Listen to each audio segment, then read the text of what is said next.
Барша менің сүйікті оқырмандарыма және арнамның қонақтарына қайырлы күн демекпін. Менің арнама қош келдіңіздер. Егер арнаға тіркелмесеңіз, арнаға тіркеліп алсаңыздар деген өтінішім бар. Әдеттегідей мен бүгін өзімнің асханамдағы сүйікті ісіме кірісейін деп жатырмын. Бүгін әдемі бір салат жасап көрсетпекшімін. Егер менің дайындау әдісім қызықтыратын болса, менімен бірге аяғына дейін болыңыздар демекпін. Бейнеде көріп тұрғандарыңыздай, мен барлық қажетті көкөністерімді ағынды сумен жақсылап тұрып жуып алып жатырмын.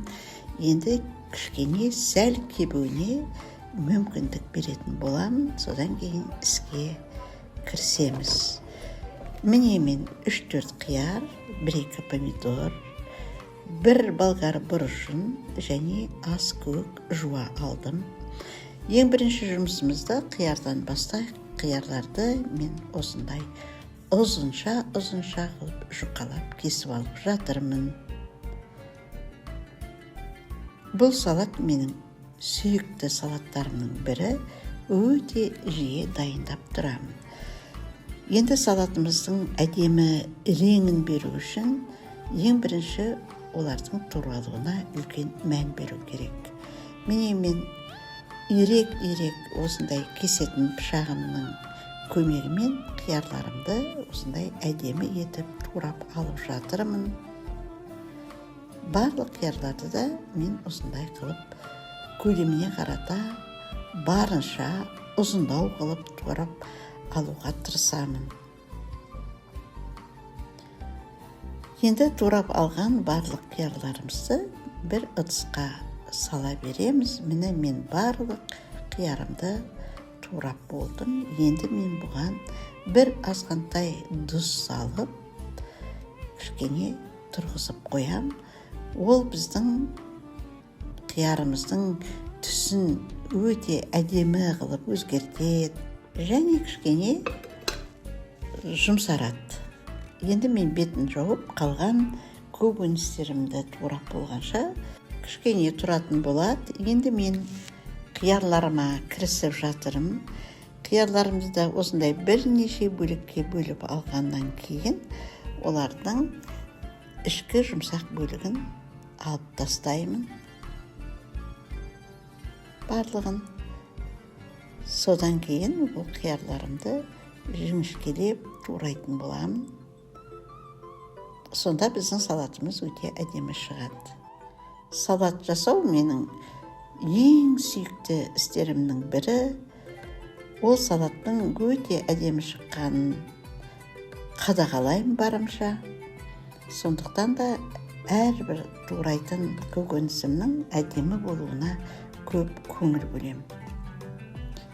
Міне мен помидорларымды осындай ұзынша соломка қылып турап жатырмын. Помидорымыздың ішінде пайдаға асыратын боламыз әрине. Енді жаңағы ішкі жұмсақ бөлігін уақтап турап алатын боламыз. Осы бейнемді пайдалана отырып, менің арнамда түрлі салаттардың рецепті бар екен айта кеткім келеді. Кіріп қарауларыңызға болады. Мүмкін сізге қажетті рецепттер табылып қалар сіз іздеп жүрген. Ендігі кезек бізде болгар бұрышы. Мен осындай светофор бұрыштың қызыл түрін, күрең қызыл түрін алдым. Негізінде сарысын іздеп едім.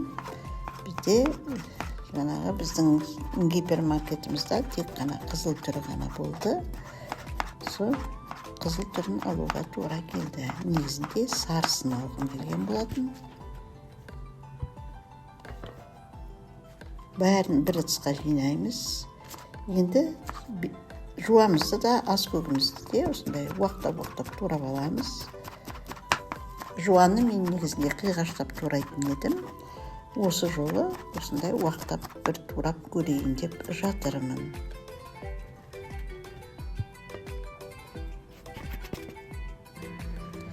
Енді пиязымыз қалды. Бұл пиязды да осындай қақ бөліп турап алатын боламыз жіңішкелеп.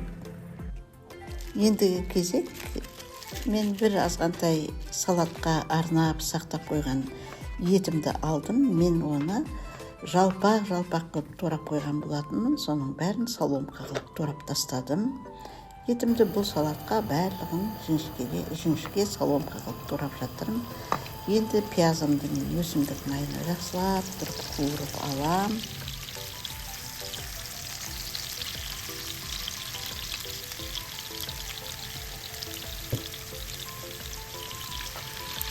Үстіне етімізді салып, жібергенше жақсылап қуырып алатын боламыз.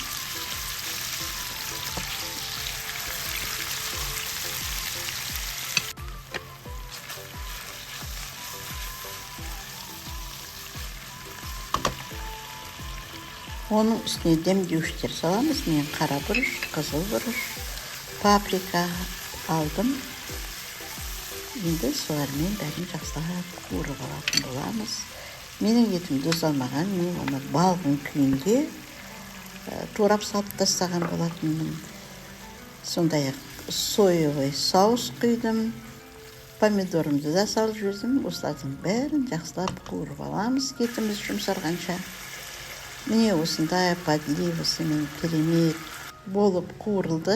Енді манағы тұздап қойған біздің қиярымызды суы шығып тұр екен. Соның бәрін суын сығып, жаңағы көкөністеріміздің үстіне саламыз.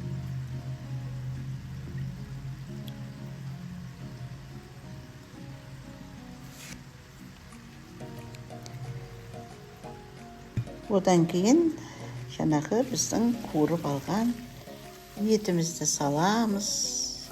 Бәрін жақсылап араластырамыз. Біздің салатымыз дайын. Өте азғантай уақыттың ішінде осындай әдемі салатымыз пайда болады.